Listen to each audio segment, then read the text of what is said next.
Apakah kamu pikir kamu berada di puncak rantai makanan? Maaf saya, kamu hanyalah seorang penyintas. 140 juta tahun yang lalu, alal. Ada sebuah makhluk alal, ia adalah buaya alal, tapi ia berevolusi memiliki tubuh seperti hiu. Saat pertama kali ilmuwan melihat fosilnya, mereka terdiam selama 3 hari penuh, karena makhluk ini dari sudut pandang evolusi seharusnya tidak pernah ada. Ia membuang sisiknya dan menumbuhkan sirip, bahkan belajar melahirkan di dalam laut, panjangnya 8 meter, kekuatan gigitannya bisa mengunyah tubuh dan tulangmu menjadi serpihan. Ia menguasai lautan selama 20 juta tahun, 100 kali lebih lama dari sejarah manusia. Kemudian, dalam semalam, semuanya menghilang. Tidak ada gunung berapi, tidak ada meteor, tidak ada jejak sama sekali. Ahli paleontologi sampai sekarang tidak berani menjawab satu pertanyaan, benda apa yang bisa membuat penguasa lautan punah secara massal? Yang lebih mengerikan adalah jika benda itu masih ada. Coba tebak, apa yang dimakannya sekarang? Makhluk ini diberi nama oleh para ilmuwan dengan sebutan buaya laut, yang artinya buaya di dalam lautan. Tapi biar ku beritahu, nama ini terlalu lembut. Sama sekali tidak sebanding dengan keganasannya. Kisahnya dimulai dari 200 juta tahun yang lalu. Saat itu bumi baru saja mengalami kepunahan massal. Peristiwa kepunahan Trias Jura. Lautan sangat kacau balau. Banyak relung ekologi yang kosong. Tepat pada saat ini, sekelompok buaya membuat keputusan gila. Mereka memutuskan untuk turun ke laut. Kamu mungkin akan berkata, apa anehnya buaya turun ke laut? Bukankah buaya muara juga berenang ke laut? Tapi asal kamu tahu, itu sama sekali hal yang berbeda. Buaya muara hanya sesekali jalan-jalan di laut. Sedangkan kelompok buaya ini ingin sepenuhnya berubah menjadi makhluk laut. Pertama-tama, mereka mengubah ekornya. Ekor buaya biasa berbentuk bulat, seperti tongkat, tapi ekor buaya laut berevolusi menjadi sirip ekor seperti hiu. Ini membuat kecepatan berenang mereka meningkat drastis. Bisa melesat di dalam air seperti torpedo. Kemudian, keempat kaki mereka mulai meniusut. Cakar yang tebal berubah menjadi sirip pipih. Mirip seperti sirip lumba-lumba. Ini adalah di antara hewan Archosaurus. Pertama kalinya muncul sirip sungguhan. Tahukah kamu apa artinya ini? Artinya mereka telah meninggalkan daratan. Meninggalkannya untuk selamanya. Tapi perubahan yang paling gila adalah mereka membuang zirah pelindung mereka. Apa yang paling dibanggakan oleh buaya adalah sisik zirahnya yang kebal senjata. Tapi buaya laut bilang sudah tidak perlu. Mereka berevolusi memiliki kulit yang halus. Sama seperti lumba-lumba. Tidak ada satu sisik pun. Kenapa? Karena di dalam laut, kecepatan lebih penting daripada pertahanan L. Saat kamu adalah sang pemburu L, kamu tidak butuh zirah. Para ilmuwan mengklasifikasikan buaya yang sepenuhnya beradaptasi dengan laut ini ke dalam famili Metriorhynchidae. Mereka adalah dari seluruh hewan Archosaurus, yang tingkat adaptasinya terhadap laut paling tinggi. Lebih ekstrim dari Ichthyosaurus, lebih total dari Plesiosaurus, dan di dalam keluarga ini ada satu sosok yang sangat buas, bernama Plesiosuchus. Panjang tubuhnya hampir 7 meter, setara dengan seekor paus orca dewasa. Tapi paus orca adalah mamalia, punya jiwa sosial, dan berburu secara kooperatif. Plesiosuchus, ia adalah pembunuh penyendiri. Seorang diri menantang seluruh lautan. Di dalam mulut Plesiosuchus tumbuh penuh gigi tajam yang melengkung. Bukan gigi berbentuk kerucut seperti buaya, melainkan pisau dengan tepi bergerigi. Sekali gigit, bisa merobek puluhan kilogram daging dari mangsanya. Ahli paleontologi di samping fosilnya menemukan tulang Ichthyosaurus yang telah digerogoti Kamu tidak salah dengar, Ichthyosaurus. Padahal itu adalah predator puncak di lautan pada saat itu. Namun di mata Plesiosuchus, itu hanyalah makan siang. Tapi Plesiosuchus bukanlah yang paling mengerikan. Mimpi buruk yang sebenarnya adalah Dacosaurus. Nama makhluk ini dalam bahasa Yunani berarti kadal yang menggigit. Hanya dari namanya, kamu sudah tahu, ini bukan lawan yang enteng. 7. Fosil Dacosaurus pertama kali ditemukan di Jerman. Para ilmuwan pada awalnya mengira ini adalah gigi sejenis dinosaurus karnivora. Karena giginya sangat mirip dengan gigi T-Rex, besar dan melengkung. Di tepinya ada gerigi yang rapat. Baru kemudian disadari, makhluk ini adalah buaya. Seekor buaya yang memiliki gigi dinosaurus. Kepala Dacosaurus sangat pendek, tidak pipih seperti buaya biasa. Dilihat dari samping, kepalanya berbentuk segitiga, seperti sebuah kapak. Bentuk kepala seperti ini bisa memberikan kekuatan gigitan yang lebih kuat Para ilmuwan telah memperkirakan kekuatan Dakosaurus dalam sekali gigit cukup untuk menembus perut Ichthyosaurus. Apalagi makhluk ini juga sangat pintar. Ia tahu cara memanfaatkan kelebihannya. Dakosaurus tidak akan menggigit secara membabi buta seperti hiu. Ia akan menggunakan kapak itu untuk menghantam mangsanya terlebih dahulu, membuat lawannya pingsan dan terluka, baru kemudian perlahan-lahan menikmatinya. Strategi berburu semacam ini hampir tak ada tandingannya di lautan pada masa itu. Yang lebih tak masuk akal adalah fosil Dakosaurus tidak hanya ditemukan di Eropa. Di Amerika Selatan juga ada, Argentina dan Meksiko. Semuanya telah menggali tulangnya. Ini membuktikan apa? Membuktikan daerah sebaran makhluk ini sangat luas. Hampir tersebar di seluruh Laut Tethys kuno. Lautan itu adalah cikal bakal Laut Mediterania dan Samudra Hindia yang sekarang. Bayangkan pemandangan itu 450 juta tahun yang lalu, di lautan tropis yang hangat. Berkeliaran sekelompok buaya tanpa sisik. Ekor mereka seperti hiu. Keempat tungkainya seperti lumba-lumba. Giginya seperti dinosaurus. Makhluk hidup apapun yang masuk ke wilayah mereka akan menjadi mangsa. Ichthyosaurus, Plesiosaurus, Ammonid, dan kawanan ikan. Bahkan Pterosaurus yang terbang terlalu rendah.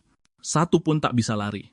Kawanan buaya laut ini menguasai lautan selama 80 juta tahun, dari awal periode Jurassic hingga awal periode Cretaceous. Kamu tahu 80 juta tahun itu konsep yang seperti apa? Para manusia dari mulai berjalan tegak hingga sekarang. Baru 6 juta tahun. Waktu kekuasaan mereka. Lebih dari 10 kali lipat sejarah manusia. Tapi kejadian aneh telah terjadi. Sekitar 125 juta tahun yang lalu, keluarga ini tiba-tiba menghilang dari bumi. Tidak ada hantaman meteor. Tidak ada letusan gunung berapi super. Tidak ada perubahan drastis pada permukaan laut. Tidak ada apa-apa. Mereka begitu saja, punah tanpa suara. Fosil buaya laut gelombang terakhir ditemukan di lapisan awal periode Cretaceous. Lalu, tidak ada lagi. Seolah-olah belum pernah ada sama sekali. Ahli paleontologi telah mengajukan beberapa hipotesis. Teori pertama adalah iklim yang menjadi dingin, akhir periode Jurassic hingga awal periode Cretaceous. Bumi memang mengalami satu kali penurunan suhu. Buaya laut tidak memiliki kemampuan berdarah panas. Hewan berdarah dingin akan menjadi lamban di suhu rendah. Mungkin mereka mati kedinginan. Teori kedua lebih menarik. Beberapa ilmuwan percaya bahwa mangsa mereka berevolusi. Buaya laut terutama memakan ikan. Dan pada masa itu, jenis ikan baru yang disebut ikan teleostei mulai muncul. Ikan teleostei berenang lebih cepat, lebih lincah, dan lebih sulit ditangkap. Buaya laut tidak bisa mengejarnya. Tapi hipotesis yang paling mengerikan adalah yang ketiga. Ada yang mengatakan bahwa Mosasaurus telah muncul. Apa itu Mosasaurus? Ia adalah penguasa laut tertinggi di zaman Kapur. Panjang tubuhnya bisa mencapai 17 meter. Ukurannya 2 kali lipat lebih besar dari buaya laut. Selain itu, struktur tubuh Mosasaurus sangat mirip dengan buaya laut. Tubuh yang aerodinamis, anggota badan yang berbentuk sirip, dan ekor yang sangat kuat. Benar-benar versi peningkatan dari buaya laut. Mungkin, buaya laut tidak punah secara alami. Mereka tersingkir oleh pendatang baru yang lebih kuat dan lebih ganas, yang sepenuhnya menggantikan mereka. Sama seperti persaingan bisnis. Bukan karena Anda tidak cukup baik, tapi lawannya terlalu kuat. Inilah kejamnya evolusi. Apa gunanya Anda berkuasa selama 80 juta tahun? Selama ada lawan yang lebih beradaptasi dengan lingkungan muncul, Anda harus menyingkir. Tidak ada pengecualian. Tapi ceritanya belum selesai. Pada tahun 2024, tim peneliti dari Universitas Southampton di Inggris menerbitkan sebuah makalah 225, 220, 215, 210, 205, 200, 195, 190, 185, 180, 175, 170, 165, 160, 155, 150, 145, 225, 220, 215, 210, 205, 200, 195, 190, 185, 180, 175, 170, 165, 160, 155, 150, 145, 140, dan menemukan rahasia yang mengejutkan. 225, 220, 215, 210, 205, 200, 195, 190, 185, 180, 175, 170, 170, 160, 165, 160, 150, 145, 140, rongga, sinus, buaya laut C, 225, 220, 215, 210, 205, 200, 195, 195, 195, 180, 175, 170, 165, 160, 155, 150, 145, 140 benar-benar berbeda dengan paus modern. Rongga sinus paus akan menyusut seiring bertambahnya kedalaman saat menyelam. Ini membantu mereka menahan tekanan air. Tapi rongga sinus buaya laut malah akan mengembang di air dalam. Apa artinya ini? Artinya buaya laut tidak bisa menyelam dalam, mereka hanya bisa beraktivitas di laut dangkal. Jika mereka menyelam terlalu dalam, tengkorak mereka akan hancur oleh tekanan air. Inilah tumit Achilles mereka. Para ilmuwan juga menemukan ada kelenjar garam khusus di dalam rongga sinus buaya laut. Kelenjar ini bisa mengeluarkan kelebihan garam dari dalam tubuh. Saat buaya laut mengontraksikan otot rahangnya, kelenjar garam akan tertekan, kemudian mereka akan bersin, menyemprotkan garam keluar, sama seperti iguana laut saat ini. Seekor buaya yang bisa bersin. Bisakah Anda bayangkan? Pemandangannya menakutkan sekaligus lucu. Penemuan ini memberitahu kita bahwa meskipun buaya laut sangat beradaptasi dengan laut, mereka memiliki kelemahan yang mematikan.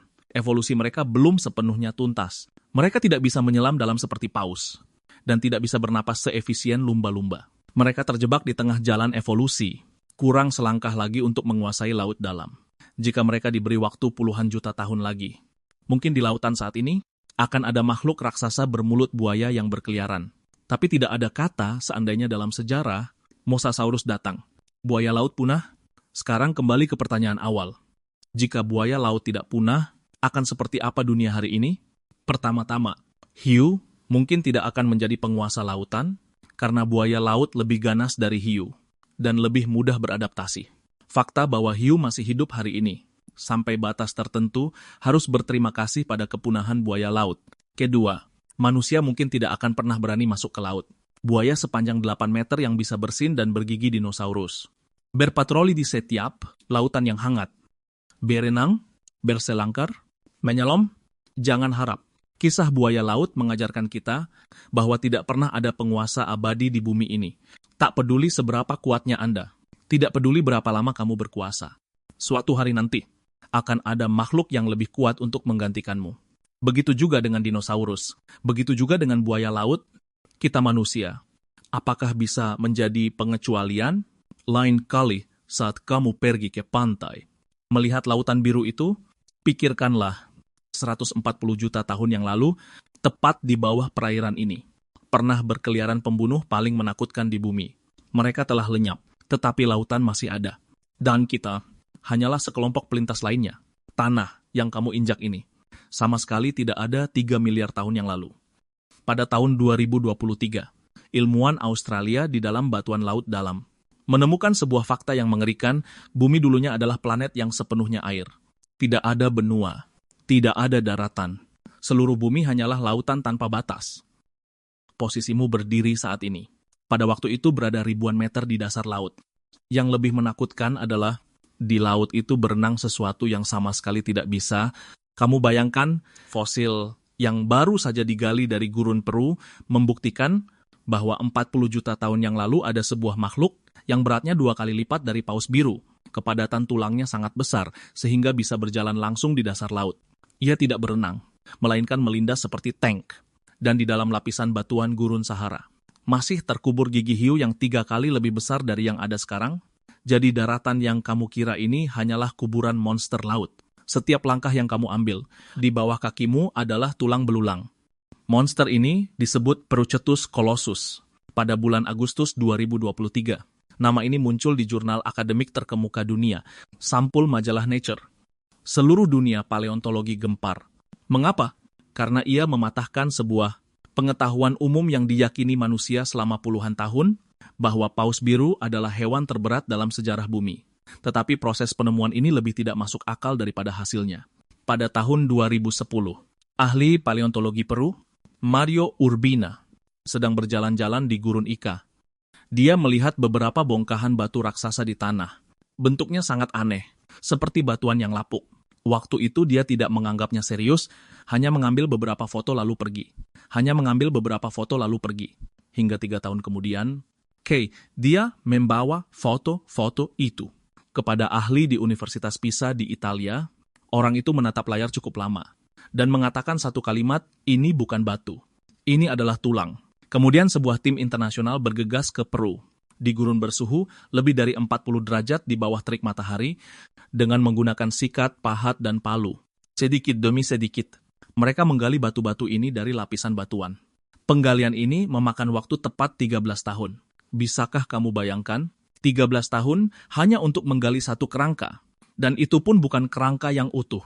Hanya berhasil menggali 13 ruas tulang belakang, 4 tulang rusuk, dan 1 tulang panggul hanya dengan temuan sesedikit ini. Total beratnya mencapai lebih dari 5 ton. Apa konsep dari 5 ton itu? Seekor gajah Afrika dewasa beratnya kira-kira 5 ton, artinya berat dari beberapa tulang monster prasejarah ini saja. Setara dengan 1 ekor gajah utuh, para ilmuwan mengambil tulang-tulang ini dan mulai menghitung dengan gila-gilaan. Mereka menemukan sebuah fenomena yang sangat aneh. Kepadatan tulang-tulang ini sangat tidak normal. Tulang paus normal memiliki rongga di dalamnya. Seperti sarang lebah, ini dapat mengurangi berat tubuh dan memudahkan berenang. Tulang Prucetus colossus ini, bagian dalamnya hampir padat seluruhnya. Seperti diisi penuh dengan beton. Apa artinya ini?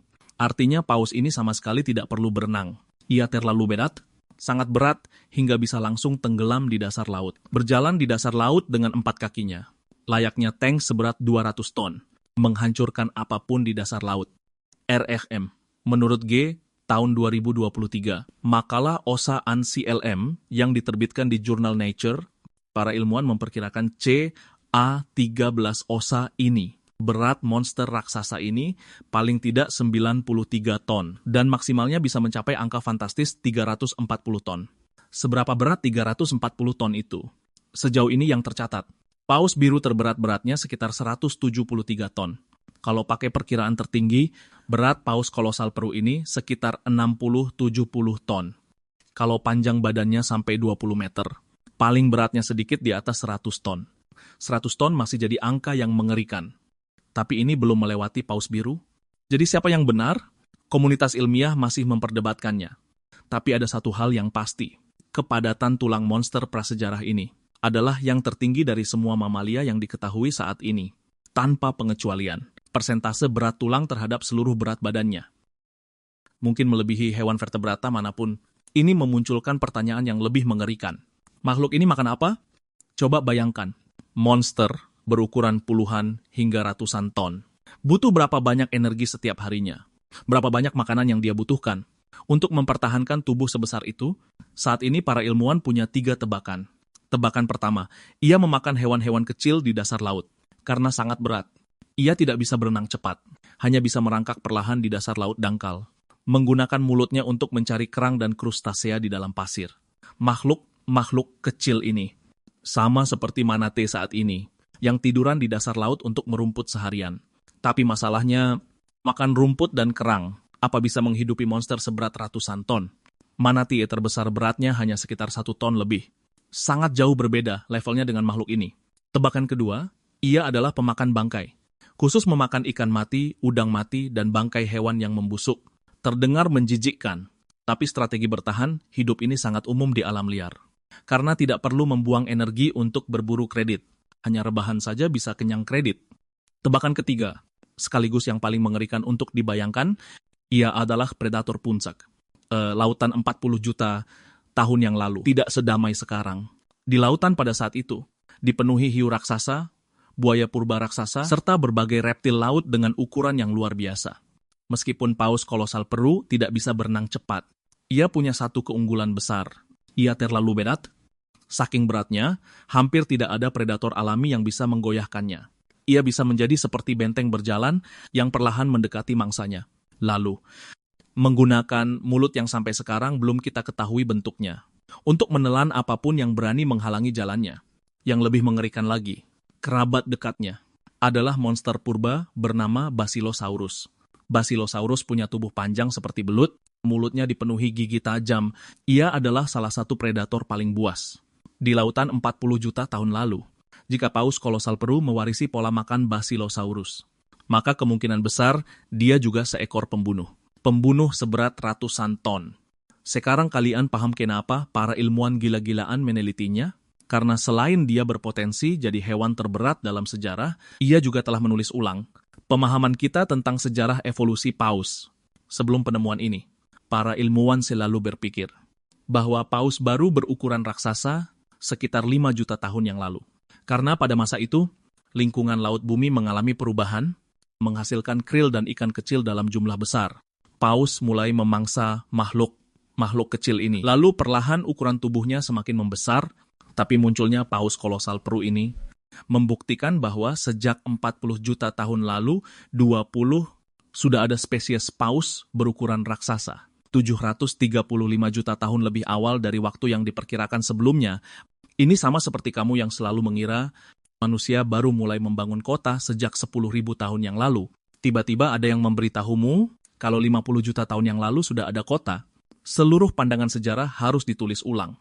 Yang paling membuat merinding adalah penemuan ini terjadi di Gurun Ica, Peru, yang sekarang merupakan gurun gersang tanpa tumbuhan. Namun 40 juta tahun yang lalu, tempat itu adalah laut dangkal yang hangat. Air lautnya sangat kaya nutrisi, menghidupi makhluk raksasa yang tak terhitung jumlahnya. Namun sekarang, tulang belulang makhluk raksasa itu terkubur di bawah tanah yang kamu pijak. Para ilmuwan memperkirakan di Gurun Ica mungkin masih ada lebih banyak fosil monster purba yang terkubur. Hanya saja kita belum menemukannya. Mungkin suatu hari nanti, seseorang akan berada di gurun itu dan menggali kerangka lain yang lebih utuh. Lalu memberitahu kita, paus raksasa Peru bahkan bukanlah yang paling besar. Di bawahnya mungkin masih ada yang lebih mengerikan.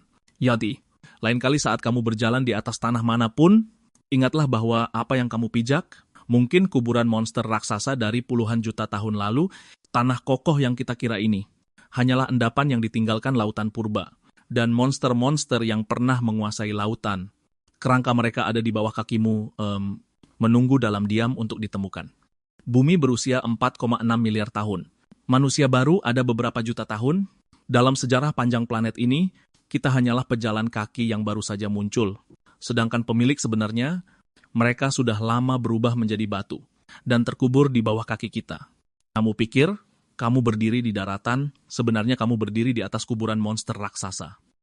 Pada tahun 1970, Amerika Serikat pernah mencari keberadaan peradaban alien dengan menggunakan wahana antariksa Pioneer dan Voyager yang dilengkapi kartu identitas bumi. Kartu itu menggambarkan wujud manusia dengan detail dan menandai posisi bumi di alam semesta. Ini adalah upaya agar alien menemukan wahana ini dan menjalin kontak dengan manusia. Namun hingga tahun 2003, manusia belum mendapat respons apapun. Operasi pertama pencarian peradaban alien pun berakhir dengan kegagalan. Namun, tidak ada yang menyangka. Pada tahun 2012, datangnya badai matahari tingkat kiamat justru membuat NASA memotret penampakan UFO raksasa. Bahkan dalam 10 tahun berikutnya, orang-orang terus menyaksikan banyak kejadian UFO di sekitar matahari melalui satelit NASA. Oleh karena itu, lahirlah teori konspirasi yang meresahkan. Peradaban alien yang terus dicari orang-orang sebenarnya tidaklah jauh, bahkan lebih dekat dari yang kita bayangkan. Dan mereka ada di tata surya kita. Peradaban maju ini sudah lama mengintai di sekitar matahari untuk mengawasi kita. Semua teori konspirasi ini bermula dari video UFO yang direkam NASA pada tahun 2012, yang akan kita bahas hari ini. Hari ini kita akan menelusuri berbagai petunjuk untuk mengungkap kebenaran di balik kejadian ini. Lama tak jumpa, saya Ma Ying-jun. Pertama-tama saya ingin berterima kasih atas dukungan like teman-teman di episode sebelumnya. Sampai saat ini sudah mencapai 13.000 like fee. Jauh melebihi perkiraan Ma Ying-jun. Jadi untuk episode kali ini, Ma Ying-jun juga menghabiskan banyak waktu untuk mengumpulkan informasi lengkap tentang kejadian ini. Pertama-tama, kita akan menggunakan video digabung informasi dari internet untuk memahami proses kejadian ini. Saya juga ingin mengingatkan teman-teman bahwa info berikut ini dikutip dari informasi internet yang belum terverifikasi. Sebelum mengungkap kebenaran kejadian ini, kalian bisa menontonnya sekadar sebagai hiburan.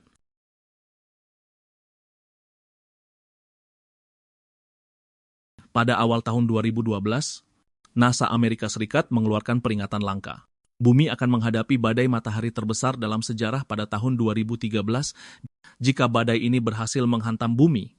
Panas dan radiasi besar yang dibawanya akan menyebabkan kehancuran mematikan pada peradaban bumi. Begitu berita ini keluar, seluruh dunia menjadi gempar. Amerika Serikat bahkan mengumpulkan beberapa lembaga ilmiah untuk membahas solusinya. Namun kesimpulan akhir mereka adalah manusia tidak punya kemampuan untuk sepenuhnya menahan kerusakan akibat badai matahari dan hanya bisa menekan tingkat kerusakannya seminimal mungkin saat badai itu tiba. Saat semua orang merasa khawatir akan hal ini, bahkan sampai memviralkan ramalan kiamat suku Maya tahun 2012 pada tanggal 11 Maret 2012. Tepat di hari itu, Observatorium Dinamika Matahari SEM milik NASA tanpa sengaja menangkap sebuah pemandangan aneh. Dalam video tersebut ditunjukkan C. Di atas permukaan matahari, tiba-tiba muncul sebuah bola hitam raksasa yang berhenti. Setelah diukur, diameternya ternyata mencapai setidaknya 450.000 kilometer, yaitu lebih dari 37 kali lipat ukuran bumi. Yang lebih aneh lagi, objek ini sepertinya punya kemampuan untuk menyerap cahaya. Dalam video, siluetnya saja nyaris tidak terlihat. Sepertinya ini adalah cara khusus yang dipakainya untuk bersembunyi. Saat orang-orang masih terkejut dan bertanya-tanya benda apa itu sebenarnya, benda itu kembali melakukan tindakan yang mengerikan. Terlihat ia menjulurkan beberapa tentakel yang terhubung ke permukaan matahari. Setelah menyuntikkan atau menyerap suatu zat, hanya dalam waktu beberapa detik, ia menjauh dari permukaan matahari. Dan karena energi kinetiknya yang sangat besar, permukaan matahari pun menggulung badai dahsyat. Dan kejadian ini, semuanya secara otomatis dipublikasikan oleh satelit ke situs resmi NASA, serta disaksikan oleh banyak astronom dan penggemar astronomi. Benda apa itu sebenarnya? Apakah di alam semesta ini benar-benar ada sebuah planet yang tidak memantulkan cahaya, berukuran 37 kali lipat lebih besar dari bumi, dan bisa bergerak dengan kecepatannya sendiri yang sangat tinggi? Sekalipun bola ini adalah sejenis planet yang di luar nalar kita, atau mungkin sejenis makhluk aneh, dari semua objek yang diketahui umat manusia saat ini, belum ada satupun yang bisa menahan suhu tinggi setidaknya 5.500 derajat di permukaan matahari, apalagi ia memiliki tenaga yang sangat besar untuk melepaskan diri dari gravitasi matahari. Oleh karena itu, banyak penggemar UFO yang percaya bahwa objek ini, selain sebagai ciptaan peradaban alien super, sepertinya tidak ada lagi jawaban lain yang lebih masuk akal. Lalu, apakah faktanya memang demikian? Apa saja bukti saat ini yang menganggap objek ini sebagai piring terbang raksasa? Mari kita lihat kelanjutan dari kejadian ini. Setelah kejadian di tahun 2012 ini, banyak netizen yang secara sukarela berkumpul dan menemukan lagi di basis data NASA. Banyaknya gambar UFO, di mana banyak gambar UFO tersebut diduga telah sengaja ditutupi oleh NASA dengan kotak kecil berwarna hitam. Akibatnya, hampir semua orang mulai percaya. Mungkin NASA sudah lama menemukan keberadaan peradaban di luar angkasa, dan mereka mungkin karena merasa takut, atau mungkin karena adanya suatu kesepakatan rahasia, selama ini sengaja menyembunyikan kebenarannya. Dan tentang kemunculan awal dari bola raksasa yang merupakan benda terbang tak dikenal itu, orang-orang juga punya banyak spekulasi yang menarik. Ada yang berpendapat itu adalah piring terbang super yang sedang melakukan perjalanan antar bintang, yang sedang melakukan pengisian energi. Ada juga yang mengaitkannya dengan badai matahari yang disebutkan NASA, menganggap bahwa kedatangannya sebenarnya untuk mencegah badai matahari yang besar dan secara sengaja atau tidak sengaja telah menyelamatkan umat manusia. Namun, tepat ketika semua orang berdebat tiada henti mengenai hal ini, setelah selang waktu 5 tahun, benda itu ternyata muncul kembali di permukaan matahari.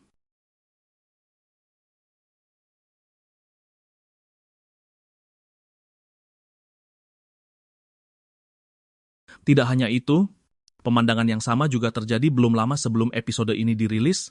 yaitu pada tanggal 11 Mei 2021, kejadian itu terulang kembali. Dua interval kejadian itu masing-masing berjarak 4 dan 5 tahun. Dan setiap kali hal itu terjadi adalah saat aktivitas matahari sangat tidak stabil.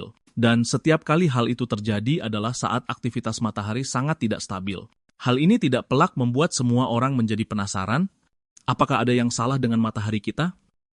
Atau mungkin benda itu punya tujuan lain? Hingga saat ini, teori lain yang aneh dan meresahkan pun kembali diajukan, yaitu matahari mungkin bukanlah benda langit alami, melainkan sebuah bangunan super alien yang sengaja dibuat. Bola Dyson adalah teori yang dikemukakan oleh fisikawan Amerika, Freeman Dyson, pada tahun 1960. Apa yang disebut sebagai bola Dyson sebenarnya adalah struktur berdiameter sekitar 200 juta kilometer, yang digunakan untuk membungkus sebuah bintang guna menambang energinya. Teori baru yang tidak biasa ini kini telah banyak digunakan dalam berbagai novel, film, dan karya video game.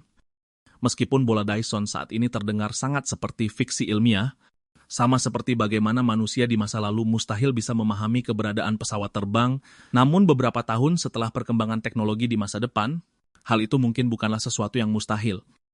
Saat Profesor Freeman Dyson mengemukakan teori ini, meski ia tidak membayangkan secara rinci mengenai strukturnya, ia mendeskripsikan dengan sangat jelas soal kemungkinan mengumpulkan energi surya secara buatan.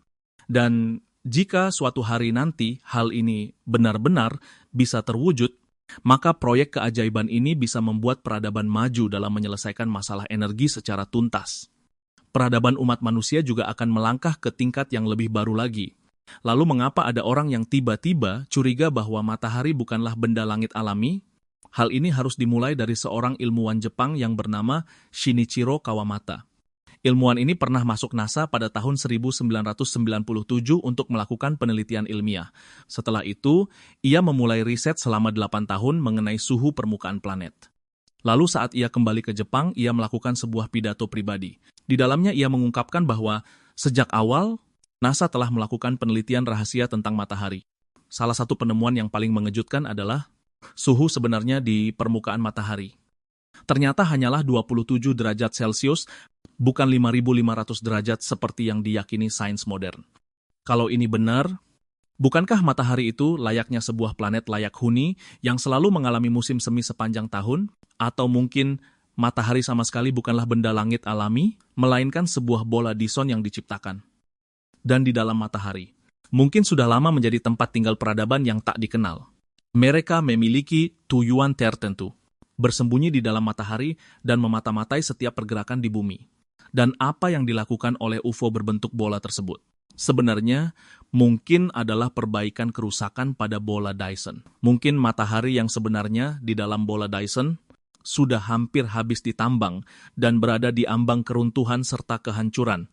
Dan umat manusia saat ini layaknya tokoh utama dalam The Truman Show, yang baru saja menemukan kebenaran tentang dunia ini.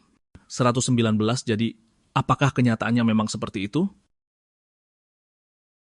Mana yang benar dan mana yang palsu?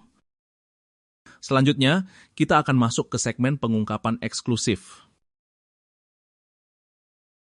Pertama-tama, hingga saat ini, belum ada satu orang pun yang muncul untuk menjelaskan apa sebenarnya bola ini. Namun yang tidak diragukan lagi adalah C. Itu bukanlah video efek khusus. Seperti yang juga telah disebutkan di episode sebelumnya, video UFO berbentuk bola tersebut benar-benar dapat ditemukan di dalam basis data NASA. Ma Ying-jun belakangan juga melihat kembali rekaman sekitar tanggal 11 Maret 2012.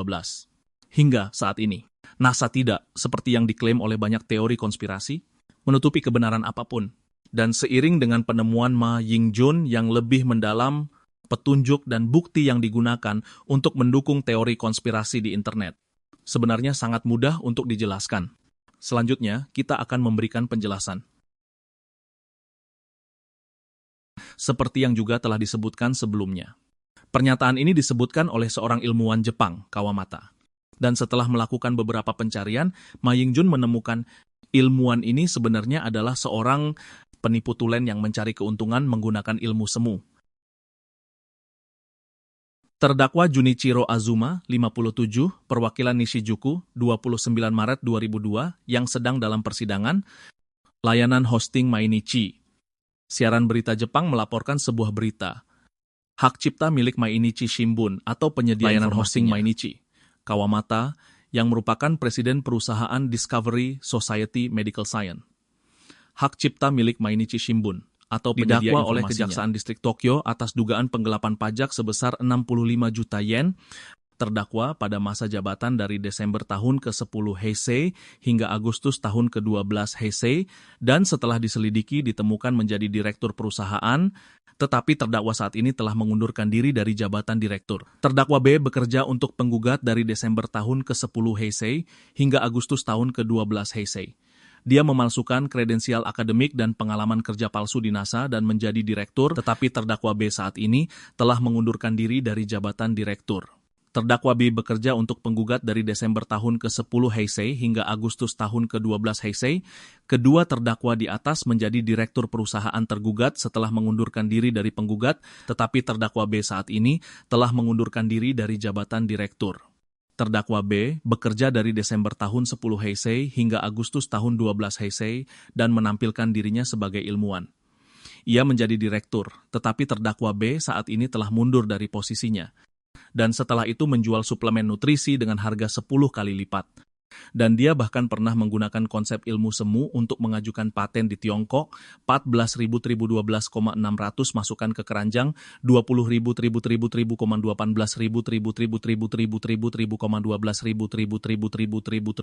paten dia sapan dian laya, 20.000,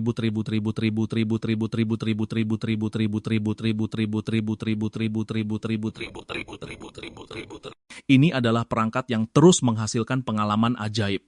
Secara terbuka dengan harga 10.000 RMB untuk kesehatan jiwa dan raga, penghambatan penuaan, aktivasi otak, perbaikan hubungan antar manusia, kecantikan, diet, peningkatan keberuntungan, kesehatan, pencegahan dampak gelombang elektromagnetik, peningkatan kemampuan belajar, peningkatan tingkat kesadaran, pengembangan cakra, dan banyak fungsi lainnya. Perangkat dengan banyak pengalaman ajaib. Menjual alat penyembuhan serbaguna bernama Jarum Ajaib untuk kesehatan jiwa raga, penghambatan penuaan, aktivasi otak, perbaikan hubungan, kecantikan, diet, peningkatan keberuntungan, kesehatan, anti gelombang elektromagnetik, peningkatan belajar, peningkatan kesadaran, pengembangan cakra, dan lain-lain. Hingga saat ini, entry tersebut masih ada di Baidu Baike. Hingga saat ini, entry tersebut masih ada di Baidu Baike, daftar kontributor terkemuka dan penipu yang merugikan negara dan rakyat ini. Jumlah tayangan, 867. Jumlah suntingan, riwayat versi. Pembaruan terkini, Yuanqi, Bai. Kini masih ada akun pemasaran yang menggunakan kebohongannya untuk menyebarkan daftar kontributor terkemuka ruangan kemana-mana, daftar kontributor terkemuka. Ilmu Yimu cuplikan Baidu dan memanfaatkannya untuk membesar-besarkan insiden UFO matahari. Pada tahun 1988, NASA namun suhu permukaan matahari hanya 27 Gace, ada apa, Daova, disebutkan dalam beberapa artikel dan video di Tiongkok. UFO berbentuk bola, mendekati dan meninggalkan permukaan matahari hanya dalam sekejap. Dan belakangan Ma Ying-jun juga menemukan video asli yang direkam oleh NASA. Awalnya, ada tanggal terperinci di bagian bawah video tersebut. Namun bagian tersebut dipotong oleh orang yang memiliki niat terselubung. Padahal kenyataan yang sebenarnya adalah bola tersebut sudah muncul sejak tanggal 8 Maret 2012 dan baru menghilang pada tanggal 12.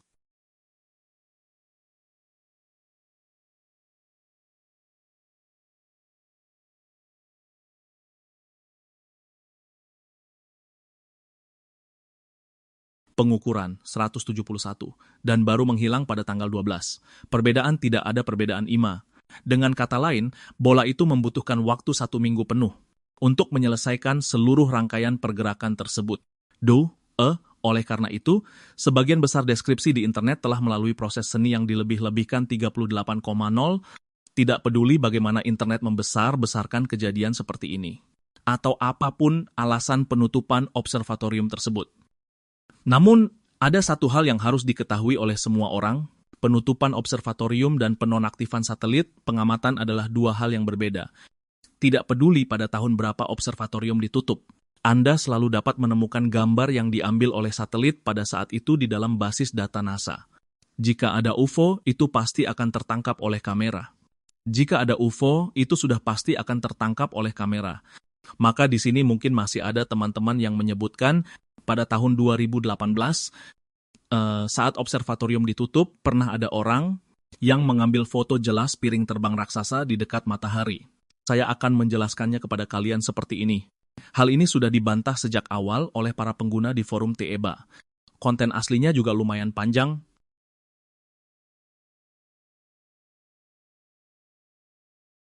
Ma Ying-jun tidak akan mendeskripsikannya secara rinci di sini. Hanya menyampaikan 2 poin yang paling sederhana dan terpenting. Pertama, wanita asing yang mengungkapkan apa yang disebut sebagai Instagram. Light, Warmore, 5, F1. This is what? Piring, terbang alien raksasa. F2. Ia mengambil gambar tersebut hanya menggunakan sebuah iPhone 8 yang ditambah dengan lensa telefoto eksternal. Jika ponsel saja bisa mengambil foto jelas yang sebanding dengan teleskop observatorium. Lalu buat apa kita memiliki observatorium? Bagaimana menurutmu?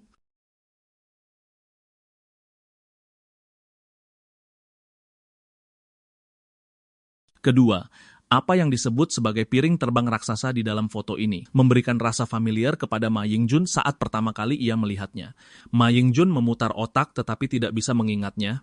Saat merasa frustrasi dan bersiap untuk memasak mie instan, ia menemukan hal ini sebenarnya sudah dibahas di episode sebelumnya, tetapi banyak teman-teman yang tidak mempercayainya. Jadi saya akan menyebutkannya lagi di sini. NASA memiliki total 9 satelit yang mengamati matahari. Banyak informasi yang mengeklaim bahwa NASA berulang kali menggunakan kotak hitam untuk menutupi UFO di matahari. Namun pada kenyataannya, foto-foto yang disensor ini semuanya diambil oleh beberapa satelit dengan perangkat keras yang lebih usang. Terkadang karena masalah sinyal, terkadang karena masalah sensor. Oleh karena itu, gambar yang dikirim kembali seringkali memunculkan fenomena yang tidak normal. Di antaranya, efek bising visual, noise, menjadi hal yang paling sering dicurigai sebagai UFO oleh orang-orang. Hilangnya gambar kemudian dianggap sebagai NASA yang sengaja menutupinya dengan kotak. Semua fenomena ajaib ini, jika kamu membandingkannya dengan gambar satelit NASA lainnya pada waktu yang sama, kamu akan menyadari bahwa tempat yang awalnya muncul UFO atau mosaik ternyata tidak ada apa-apa. Jadi, di atas pada dasarnya adalah sanggahan atas beberapa petunjuk Do, Aya 171. Selanjutnya, Ma Ying-jun akan memberitahu kalian 10, 12, 128, 13.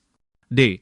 Aya 1 wajah asli dari apa yang disebut UFO bola raksasa ini 1 2012 05 10357. Pertama-tama yang harus dibahas adalah pada saat pertama kali UFO berbentuk bola itu ditemukan, Facebook dan YouTube di luar negeri sudah heboh dan dengan cepat menarik perhatian secara luas. Dan NASA tidak bungkam atau menyembunyikan kebenaran seperti yang dipikirkan banyak orang. Melainkan pada hari kedua setelah masalah ini membesar, 13 Maret 2012 Life Science Newsletter, A Solar Prominence and Associated Filament Tunnel, photographed March 12. Image credits, Josh, stay up to date on the latest science news. Mereka merilis sebuah penjelasan sanggahan yang terperinci. Newsletter A Solar Prominence and Associated Filament Tunnel, photographed March 12. Image credit, Joshi stay up to date on the latest science news. Way it is situated beneath.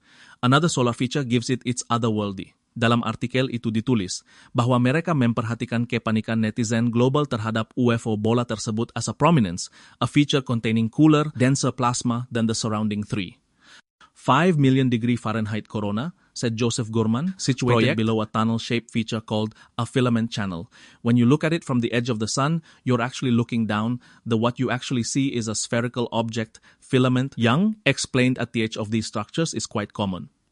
Lapisan tepi gelap dari lontaran massa menyusul keduanya. Dan melalui pengamatan ilmuwan aktif NASA, menemukan bahwa meskipun tidak semenggairahkan bola itu, tetapi faktanya ikuti Natalie Wolchover di Twitter @natiover, ikuti rahasia kecil dalam kehidupan di Twitter @lemises, lalu bergabunglah dengan kami di Facebook.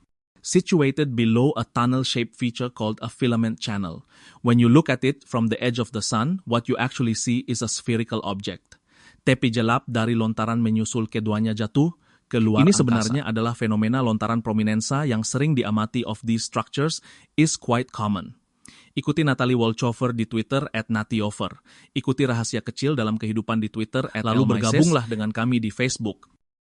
Known sampai di sini mungkin ada teman-teman yang ingin mengeluh bahwa kita sedang melihat terowongan.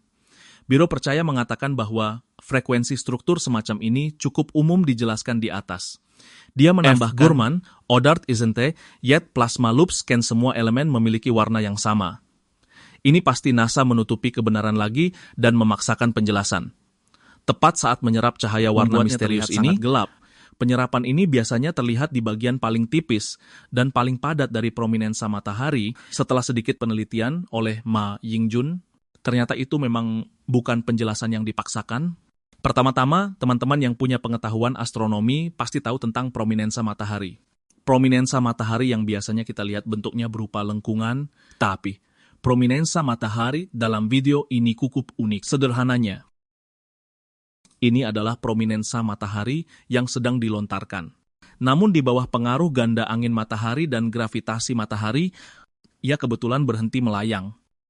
Jadi, situasinya saat itu adalah terlontar keluar. Tapi belum sepenuhnya terlontar. Ya, main-main saja. Lalu mungkin ada teman yang bertanya lagi, mengapa prominensa matahari memiliki tentakel di bawahnya? Ini harus menyebutkan bagaimana video itu bisa terekam. Pertama-tama, kita harus tahu bahwa matahari sangat menyilaukan, mata telanjang sama sekali tidak bisa mengamati matahari secara langsung, dan kamera biasa yang memotret matahari pasti akan mengalami overexposure. Oleh karena itu, satelit NASA memiliki metode khusus, yaitu menggunakan panjang gelombang tertentu untuk menangkap gambar matahari. 485,526,000, kemudian direstorasi dengan data pengukuran yang berbeda. Moistem 3056,00000 ini akan membuat gambar matahari menampilkan warna yang berbeda 5, 117, 482, 570 prominensa matahari. Dalam video itu terjadi ketika data pengukurannya di angka 171, barulah muncul siluet yang sangat jelas. Sebenarnya jika kamu menyesuaikannya menjadi 304, maka akan terlihat dengan sangat jelas bahwa itu hanya sebuah prominensa matahari. Hanya saja ia cukup redup, dan dalang dibalik tampilannya yang seperti itu adalah plasma di matahari yang menyerap spektrumnya. Dan plasma inilah yang disebut sebagai tentakel atau sedotan di dalam video. Inilah wujud asli dari UFO berbentuk bola tersebut. Itu hanyalah fenomena alam yang jarang terlihat oleh orang biasa. Selain itu, kalian mungkin juga memperhatikan satu masalah, yaitu kemana perginya badai matahari yang disebutkan pada tahun 2012 itu. Hal ini juga sudah dibahas di episode sebelumnya. Sebenarnya itu hanya meleset. Dan tidak mengarah ke bumi. Oleh karena itu, semua ini bukanlah perbuatan alien. Sebaliknya, seluruh kejadian ini adalah kesalahpahaman akibat kemajuan teknologi manusia. Jika masih ada teman-teman yang tidak percaya, kamu boleh saja menganggap bagian sanggahan ini sebagai satu-satunya penjelasan dari sains modern. Ini murni tergantung pada pandangan masing-masing. Tidak ada salahnya memiliki imajinasi. Kalian juga bisa mencoba membagikan tebakan kalian sendiri. Akhir-akhir ini, entah apakah itu karena alasan pandemi, berbagai insiden UFO mulai bermunculan tanpa henti. Jadi jika kalian tertarik, tolong bantu tekan tombol like jika kalian menyukainya. Akan lebih baik lagi kalau kalian bisa follow dan subscribe. Sampai jumpa di episode berikutnya, dadah. Ini adalah di dalam sejarah UFO. Insiden yang mungkin paling terkenal. 50.000 orang secara kolektif menyaksikan objek terbang tak dikenal, raksasa menembus langit malam Phoenix. Pemerintah AS sengaja menyembunyikan kebenaran dari publik D, bahkan sampai mengorbankan turunnya gubernur C, hanya demi menghalangi penyelidikan masyarakat D. Setelah beberapa kali berubah haluan, pencarian yang tak terhitung jumlahnya. Jawaban akhirnya malah mengarah ke area 51S yang paling misterius. Did and people all buy it? Still insiden yang pernah menggemparkan dunia ini. Di balik insiden UFO dengan saksi terbanyak di dunia ini, kebenaran membingungkan seperti apa yang sebenarnya tersembunyi. Dan detail apa yang tidak diketahui orang. Hari ini, Ma Yingjun akan mengajak kalian semua untuk memahami secara detail insiden Cahaya Phoenix ini. 13 Maret 1997 sekitar pukul 10 malam waktu setempat di AS. Di atas langit Phoenix, di Arizona Tengah, beberapa titik cahaya raksasa yang aneh layaknya hantu. Muncul diam-diam di langit malam yang gelap gulita. Pada awalnya hanya ada beberapa titik cahaya ini. Lalu menjadi semakin banyak. Paling banyak 9 titik muncul secara bersamaan. Dan mencakup rentang wilayah yang sangat besar, berjarak hingga beberapa kilometer.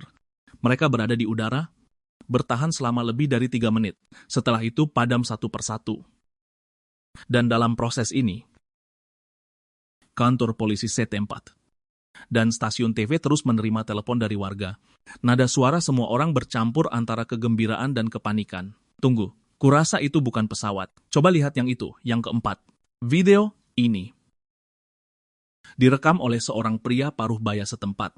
Di halaman rumahnya sendiri, karena rumahnya berada di lereng gunung. Dia bisa melihat seluruh wilayah Phoenix dari halamannya, sehingga bisa mendapatkan sudut terbaik. Apakah kalian melihat benda terbang tak dikenal? 1. Menurut penjelasan pria tersebut, apakah kamu melihatnya pada malam itu? Di halamannya. Tiba-tiba terlihat sesuatu yang mirip bola lampu muncul di langit. Lalu dia kembali ke dalam rumah mengambil kamera dan merekamnya. Terlihat titik-titik cahaya tersebut terus muncul perlahan. Lalu perlahan menghilang lagi. Saat itu dia sangat bersemangat, merasa bahwa dia sedang melihat UFO. Tapi saat terus memperhatikannya, tiba-tiba, rasa takut yang tidak dapat dijelaskan menyelimuti sekujur tubuhnya. Karena jika titik-titik cahaya ini adalah satu kesatuan, maka benda itu pasti luar biasa besar, dan terus diam di sana. Tidak tahu apa sebenarnya yang sedang dilakukannya. Hal ini membuatnya merasa semakin gelisah. Benda apa itu sebenarnya? Itu jelas bukan pesawat. Benda apa yang bercahaya itu? Belum pernah melihat yang seperti ini, kelihatannya terlalu aneh. Dan dari rekaman tersebut, orang-orang juga memperkirakan titik cahayanya berjarak sekitar 1 kilometer dari tanah. Menurut warga setempat, titik cahaya ini sangat terang. Bisa terlihat sangat jelas walau hanya dengan mata telanjang. Tapi karena kualitas kamera pada saat itu tidak begitu jernih, makanya rekaman yang kita lihat tidak terlihat begitu bersinar. Dan keesokan harinya setelah kejadian itu, berita yang membuat penduduk Phoenix semakin heboh pun datang. Karena menurut statistik media Asia, laporan dari saksi mata kejadian ini mencapai sekitar 50.000 orang. Setelah menyisihkan laporan yang tidak valid atau berulang, masih ada setidaknya 20.000 saksi mata, dan bahkan setelah disaring lebih ketat, saksi mata yang bisa diverifikasi dan bersaksi secara langsung, masih ada 7.000 orang. Ini jelas penampakan UFO yang dilihat paling banyak orang hingga saat ini. Ditambah karena banyak orang yang menggunakan kamera untuk merekamnya. Jadi bisa dibilang saksi dan buktinya sangat lengkap. Tentu saja hal ini membuktikan bahwa titik-titik cahaya itu nyata adanya. Lantas benda apa sebenarnya titik cahaya ini? Vadeo taped and here haunted by its tin. B. Mengapa mereka melayang di langit Phoenix the same? Apa yang ingin mereka lakukan? Uninvesti a UFO sighting over Phoenix. Surely Gov file siming. Saat orang-orang sedang asik membicarakannya, kepolisian Phoenix yang juga menghadapi pertanyaan ini bersama pemerintah setempat justru menunjukkan sikap yang cukup aneh. Bukannya polisi tidak melakukan apa-apa, namun mereka sama sekali tidak melakukan penyelidikan. Pemerintah juga tak mau menanggapi pertanyaan publik. Mereka menolak berkomentar seolah-olah sedang menghindar, saling menutupi. Karenanya dalam kondisi seperti ini, media dan pakar deklasifikasi hanya bisa mengandalkan video tersebut untuk melakukan analisis mereka sendiri dan mengajukan 3 hipotesis tentang asal-usul cahaya tersebut. Hipotesis pertama menyebutkan, mungkinkah titik cahaya tersebut adalah helikopter? Sayangnya hipotesis ini cepat ditepis. Pertama-tama, pemerintah, militer, stasiun TV, dan polisi menyatakan bahwa pada malam itu tidak ada helikopter yang ditugaskan untuk terbang, dan media pun mencoba mengujinya dengan secara khusus menerbangkan helikopter pada malam hari. Hasilnya terbukti bahwa cahaya helikopter sangat redup, Sama sekali tidak sebesar dan seterang UFO yang ada di video. Jadi, kemungkinan soal helikopter pun disingkirkan. Hipotesis kedua, menggira. Kalau titik cahaya ini adalah sebuah fenomena cuaca yang tak lazim. Misalnya petir bola sering disebut juga petir bergulir. Itu biasanya muncul saat badai petir sebagai petir yang berbentuk bola. Ini adalah fenomena fisik yang nyata. Namun, berdasarkan data dari Biro Cuaca setempat, cuaca di Phoenix sekitar jam 10 malam itu sangat cerah, hampir tidak ada awan. Suhunya 20 derajat, cuaca yang sangat bagus. Menurut analisis ahli meteorologi, dalam kondisi cuaca seperti ini, tidak mungkin terbentuk petir bola. Oleh karena itu, hipotesis kedua ini juga dikesampingkan. Hipotesis ketiga, yang juga merupakan hipotesis paling mungkin saat ini, yaitu wujud asli dari titik-titik cahaya itu, adalah SUAR atau lampu sinyal militer.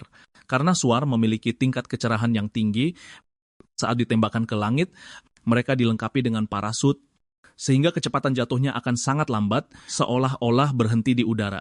Selain itu, Phoenix dikelilingi oleh pegunungan, dan pangkalan udara Luke tepat berada di barat laut. Namun, menghadapi hipotesis ini, tanggapan dari pihak militer juga sangat aneh dan sangat ambigu. Mereka hanya berkata US Air Force memang baru-baru ini membuang sejumlah SUAR, tapi bagaimana Air Force membuangnya? Kapan UR membuangnya? Di lokasi mana Force membuangnya? Mengenai pertanyaan ini, pihak militer sama sekali bungkam. Lalu mengapa militer tidak merespons? Ini sebenarnya sebuah petunjuk. Jawabannya sangat menarik. Dalam pembahasan selanjutnya, Ma Ying-jun juga akan mengungkap kebenarannya A.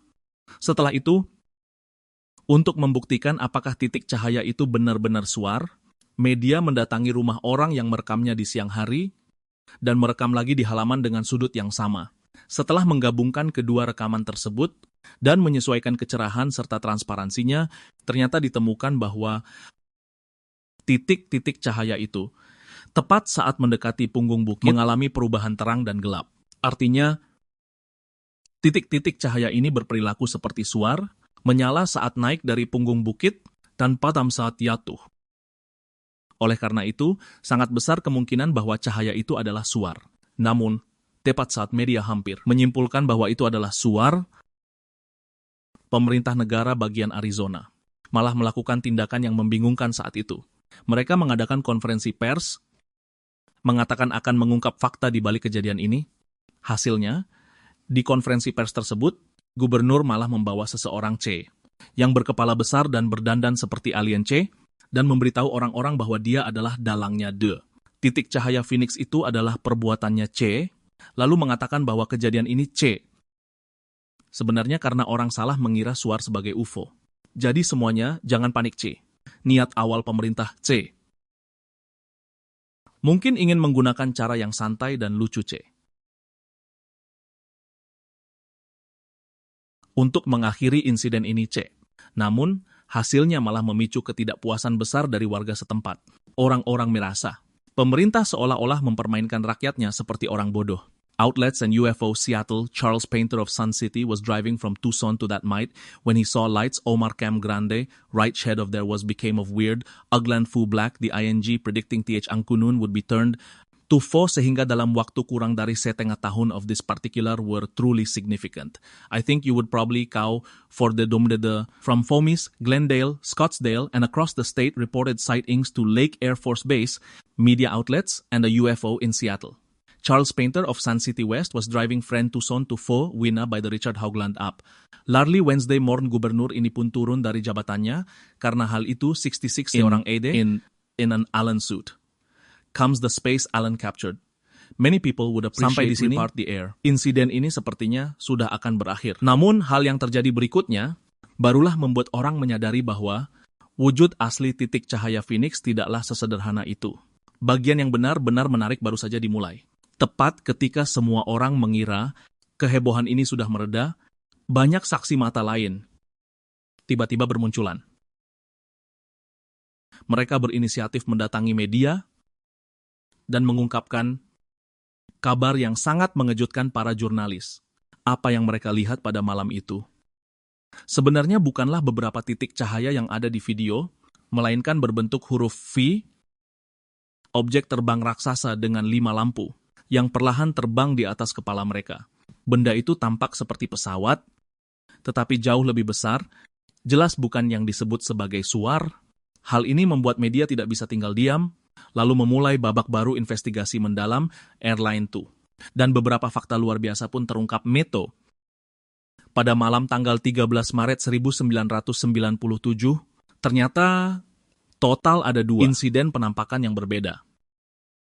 9 titik cahaya yang kita lihat di video sebelumnya direkam pada sekitar jam 10 malam. 22 DT, tapi sebenarnya ini adalah kejadian kedua yang terjadi belakangan, 2 DT. Dan kejadian pertama terjadi sebelum ini, 2 DT, 2 DT. Terjadi antara pukul 7.55 hingga 10.00, 12 DT. Di pusat panggilan polisi Phoenix, ada seorang operator bernama Barry Naniman. Dia juga mengonfirmasi kepada media bahwa pada malam tanggal 13 Maret, telepon paling awal masuk pada pukul 8.15. Penelepon saat itu adalah seorang polisi, bernama Tom Chavez. Dia saat itu berada di kota Paulden, Arizona, dan melihat objek berbentuk huruf V. Sebuah objek bercahaya dengan 5 lampu oranye di bagian bawahnya sedang terbang rendah tanpa suara. Sehingga media mengambil kesimpulan bahwa titik-titik cahaya misterius di Phoenix ini sebenarnya sudah muncul lebih awal, namun saat itu berada di kota-kota lain, dan terus bergerak tanpa henti, hingga akhirnya muncul di langit Phoenix pada jam 10. Lalu, mungkinkah suar terus menyala selama 2 jam, dan juga terus bergerak? Ini jelas tidak masuk akal. Kemudian, digabungkan dengan tanggapan canggung dari militer, dan tindakan aneh dari pemerintah.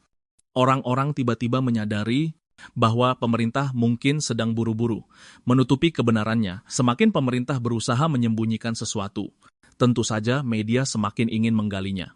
Jadi, media memperluas jangkauan pencarian mereka. Dan ternyata mereka benar-benar menemukan banyak bukti. Di tempat yang berjarak 10 km dari pusat kota Phoenix. Saat itu ada seorang pria bernama Tim. Dia kebetulan sedang jalan-jalan di luar bersama keluarganya. Tiba-tiba dia melihat sebuah objek bercahaya besar, yang terbang sangat lambat dan sangat rendah. Seberapa rendah benda terbang itu? Menurut putra Tim, dia bisa saja memukul bola tenis dengan raketnya, dan mengenai objek raksasa tersebut. Saat dia melihat objek itu, terbang melewati lembah di depan rumah mereka. Kedua sayapnya hampir menyentuh puncak gunung di kedua sisinya. Berdasarkan perhitungan, jarak antara puncak-puncak gunung itu adalah 1.800 meter. Artinya, lebar benda terbang tak dikenal ini setidaknya 1.600 meter.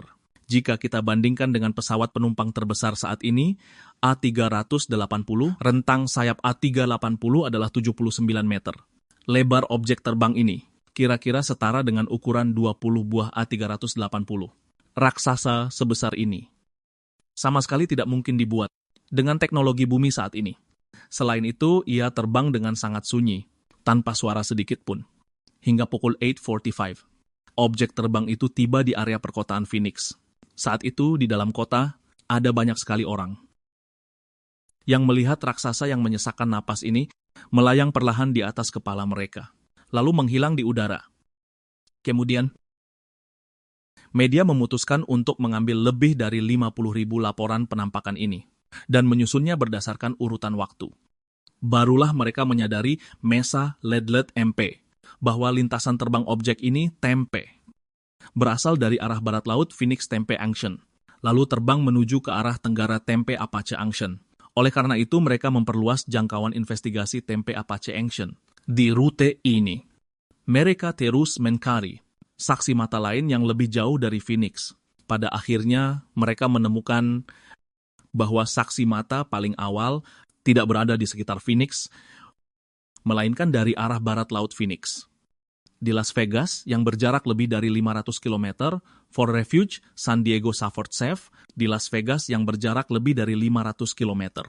Saat itu ada seorang warga bernama Brian, yang sudah menelepon polisi sejak pukul 6.55. Ini lebih awal dari telepon pertama yang diterima pusat panggilan polisi Phoenix dengan selisih lebih dari 1 jam. Dia mengklaim bahwa di langit Las Vegas terlihat seperti sebuah bumerang. Objek terbang tak dikenal yang terbang di atas kepalanya. Tapi dia mendeskripsikan bahwa objek itu menyalakan 6 buah lampu. Artinya, lampu pada objek ini bisa berubah sewaktu-waktu.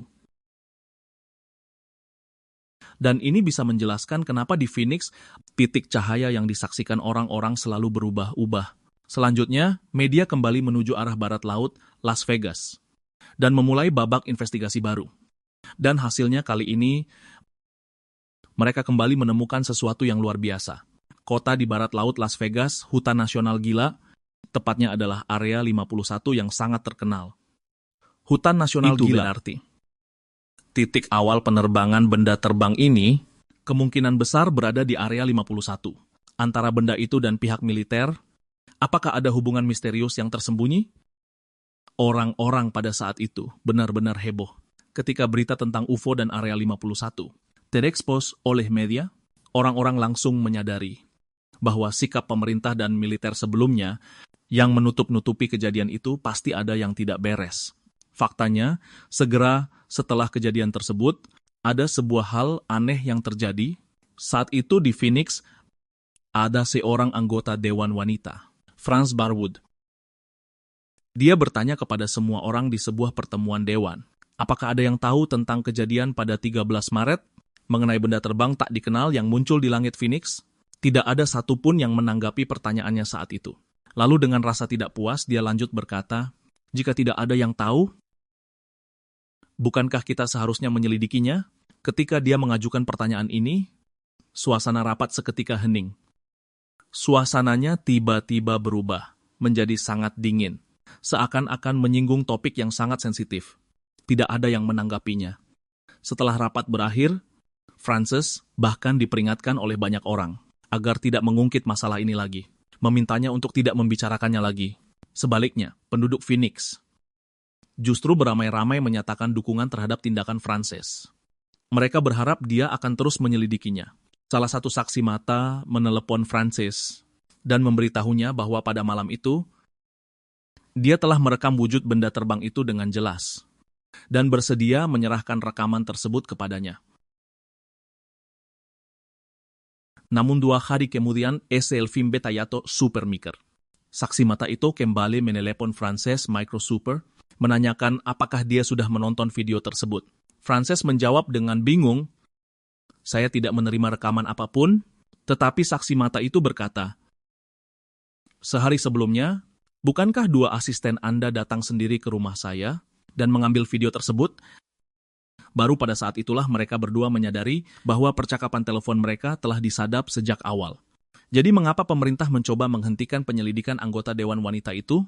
Dan mengapa mereka menyita semua rekaman video tersebut? Apa sebenarnya kebenaran di balik insiden Phoenix? Tahun 2007, 10 tahun setelah insiden Phoenix, mantan gubernur Symington yang dulu dipaksa mundur, saat diwawancarai oleh Fox TV, Phoenix akhirnya mengungkapkan kebenaran tentang malam itu Phoenix. Dalam wawancara tersebut, Fox Mo Phoenix, Symington menggambarkan bahwa cahaya itu benar-benar sangat terang. Fu Phoenix sungguh sangat menakjubkan Fox 10 Phoenix, sangat besar Fox 10 Phoenix. Anda akan merasa ini di luar nalar duniawi Fox 10 Phoenix.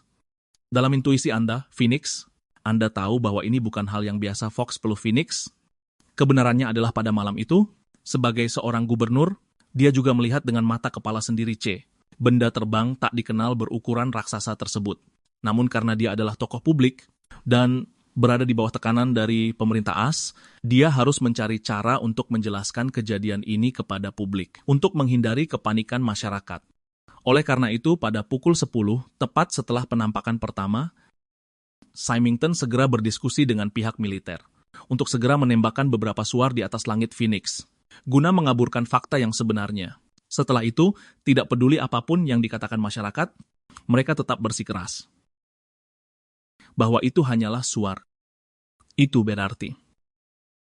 Dari 2 insiden penampakan UFO ini, insiden pertama adalah kejadian nyata, sedangkan insiden yang kedua adalah rekayasa pemerintah setempat untuk menutupi kebenaran yang sengaja dibuat-buat, bisa dibilang, mampu memikirkan taktik seperti ini di saat-saat terakhir menunjukkan bahwa Gubernur Symington punya sedikit kecerdikan. Dan saat Ma Ying-jun mencari data tentang insiden ini, ia menemukan satu hal yang sangat menarik, yaitu dalam kejadian ini, UFO berbentuk huruf V dengan titik-titik cahaya yang muncul sebenarnya sudah muncul berkali-kali dalam sejarah.